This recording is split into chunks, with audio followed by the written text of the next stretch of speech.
നമസ്കാരം. Preetha seasonal garden എന്ന YouTube ചാനലിലേക്ക് എല്ലാവർക്കും സ്വാഗതം. ഇന്നത്തെ നമ്മുടെ വീഡിയോയുടെ പ്രതിപാദ്യ വിഷയം എന്ന് പറയുന്നത് മഴക്കാലത്ത് കൃഷി ചെയ്യുന്ന ഏറ്റവും പ്രധാനപ്പെട്ട വിളയാണ് മുളക്. അന്യ സംസ്ഥാനങ്ങളിലും വരുന്ന ധാരാളം മുളകൾ വരുന്നുണ്ട്. പക്ഷേ ഇതെല്ലാം തന്നെ വളരെയധികം കീടനാശിനി അടിച്ചിട്ടുണ്ട്. മുളക് കൊണ്ട് കിളിച്ച് പൂത്ത് വരുമ്പോൾ തന്നെ അവർ കീടനാശിനി അടിക്കും. കാരണം മുളകിന് പെട്ടെന്ന് പൂത്ത് കഴിയുമ്പോഴത്തേക്ക് ഉരുടിപ്പ വെള്ളീച്ച കായീച്ച ഇങ്ങനെ ഒരുപാട് കീടങ്ങൾ ഇതിനെ അറ്റാക്കും. അപ്പം ഇതിനൊരു പ്രതിവിധിയായിട്ടാണ് നമ്മുടെ ഇന്ന് വീഡിയോയിൽ പറയുന്നത്. ഇതിനൊരു പ്രതിവിധി എന്താണ് എന്നാണ് ഈ വീഡിയോയിലൂടെ ഞാൻ കാണിക്കുന്നത്. നമുക്ക് വീഡിയോയിലേക്ക് കിടക്കാം. അതിനും ആദ്യമായിട്ട് എൻ്റെ വീഡിയോ കാണുന്നത് എൻ്റെ ചാനൽ സബ്സ്ക്രൈബ് ചെയ്യുക, വീഡിയോ ലൈക്ക് ചെയ്യുക, ഷെയർ ചെയ്യുക. എല്ലാ ദിവസവും നമ്മുടെ പച്ചക്കറി ഇനത്തിൽ ഏറ്റവും അത്യാവശ്യമായുള്ളതാണ് മുളക്. അപ്പം മുളകില്ലാത്തൊരു കറി നമുക്ക് വെക്കാൻ പറ്റത്തില്ല. നമുക്ക് നമ്മുടെ വീട്ടിൽ മഴക്കാലത്ത് ഏറ്റവും നല്ലതായിട്ട് കൃഷി ചെയ്യാൻ പറ്റുന്ന ഒന്നാണ് മുളക്.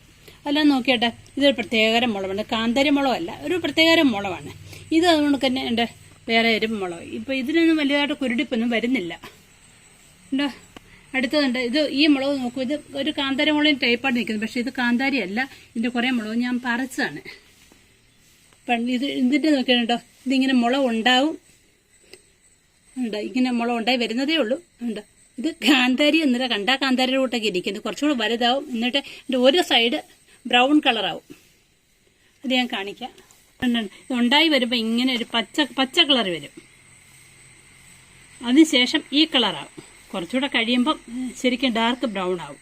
ഒരു പ്രത്യേകതരം മുളകാണ്. ഇതിൻ്റെ പേര് ഞാനങ്ങ് വിട്ടുപോയി. ഇപ്പം ഇതിന് മുരടിപ്പ് രോഗം വരുന്നുണ്ട് മഴക്കാലത്ത്. പക്ഷേ കേട്ടോ, വെള്ളീച്ച ഒന്നും അങ്ങനെ മറ്റു ആക്രമണമൊന്നുമില്ല. ഇതിനെ നമുക്ക് രക്ഷപ്പെടുത്തണം. അപ്പം ഇതെങ്ങനെയാണ് ഞാൻ കാണിക്കാം. ഇത് 1 ലിറ്റർ വെള്ളമാണ്. അപ്പോൾ ഇതിലേക്ക് ഇതാണ് എന്താ പെസ്റ്റോനി എന്ന് എഴുതിയേക്കുന്നത്. ഇത് വേപ്പിൻ കുരു ആട്ടിയാണ്. വേപ്പിൻ പിണ്ണാക്കിൽ നിന്നെടുക്കുന്നത്. വേപ്പിൻ കുരു ആട്ടിയ വേപ്പെണ്ണയാണ്. ഇത് 5 ml 1 ലിറ്റർ വെള്ളത്തിലേക്ക് ഒഴിക്കുക. ഏകദേശം 5 ml ഉണ്ട്. അപ്പം വേപ്പെണ്ണ വെള്ളത്തിന് മുകളിൽ ഇങ്ങനെ പൊങ്ങിക്കിടക്കത്തേ ഉള്ളൂ. അപ്പം ഇതിനകത്ത് ഇത് വേപ്പെണ്ണ വെള്ളത്തിൽ ലയിക്കണമെങ്കിൽ ഒന്നിൽ ഷാമ്പു ഒഴിക്കണം, അല്ലെങ്കിൽ ലിക്വിഡ് സോപ്പ് ഒഴിക്കണം. വാഷിംഗ് മെഷീൻ ഒഴിക്കുന്ന ലിക്വിഡ് സോപ്പാണ്. അപ്പം അതാണ് ഇത്. എത്രയോ ഒഴിക്കും. എന്നിട്ട് നല്ലതായിട്ടൊന്ന് ഇളക്കുക. ചെറിയൊരു കമ്പ് ഉപയോഗിച്ച് ഇളക്കുക.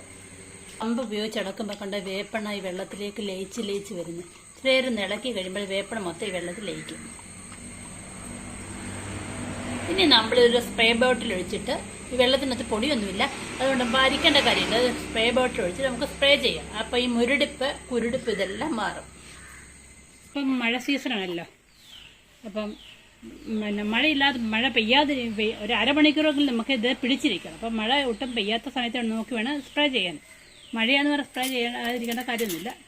ഇങ്ങനെ മുകളിൽ ഇലയുടെ എല്ലാ ഭാഗത്തും അടിച്ചു കൊടുക്കുക. ഉണ്ടോ?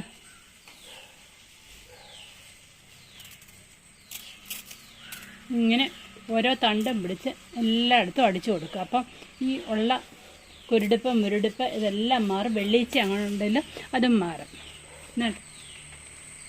ഇവിടെ വയലറ്റ് അതിൻ്റെ എല്ലാം മാറുന്നുണ്ടോ? നമുക്ക് ഇതിനോടൊന്ന് സ്പ്രേ ചെയ്ത് കൊടുക്കാം. ഇതൊരു പ്രത്യേകം വയലറ്റ് മുളകാണ്. ഉണ്ടോ? ഇങ്ങനെ ഇരിക്കും. വയലറ്റ് ഉണ്ടമുളകാണിത്. ശരിക്കും അതിൻ്റെ പ്രോപ്പർ കളർ എന്ന് പറയുന്നത് ഇതാണ്, വയലറ്റ് കളർ. കണ്ടോ? ഇത് വിളഞ്ഞു കഴിയുമ്പോൾ അത് പച്ചയാവും. കുറച്ചുകൂടെ കഴിയുമ്പം നല്ല റെഡ് കളറും മറ്റ് മുളകിൻ്റെ കണക്ക് തന്നെ റെഡ് കളറാവും.